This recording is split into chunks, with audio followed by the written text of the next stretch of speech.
Hello guys, welcome to my video. ഇന്ന് ഞാൻ കാണിച്ചു തരാൻ പോണത് എങ്ങനെ 1-2 OVR FC മൊബൈലിൽ കൂട്ടാന്ന്. ആദ്യം നമുക്ക് നമ്മുടെ ക്ലബിലേക്ക് പോവാം.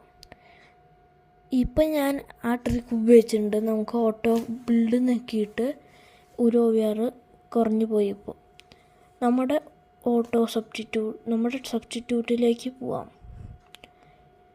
എന്നിട്ട് പ്ലെയേഴ്സിൻ്റെ മുകളിലൊരു ഇൻറ്റു മാർക്ക് ഉണ്ടാവും. അതുപോലെ ഞെക്കിക്കഴിഞ്ഞാൽ ചിലപ്പോൾ ഒരു OVR കൂടെ അല്ലെങ്കിൽ 2 OVR കൂടെ അല്ലെങ്കിൽ കുറവോ അങ്ങനെ ഉണ്ടാവും.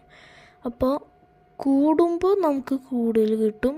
കുറഞ്ഞു കഴിഞ്ഞാൽ ഓട്ടോ ബില്ല് നോക്കിയിട്ട് കൂടണ വരെ ആദ്യം നമുക്ക് നോക്കണം എത്ര വരെ കൂടാൻ പറ്റുമെന്ന്. പിന്നെ അത്രയും കൂട്ടിയാൽ മതി. അപ്പോൾ ഗൈസ്, ബൈ.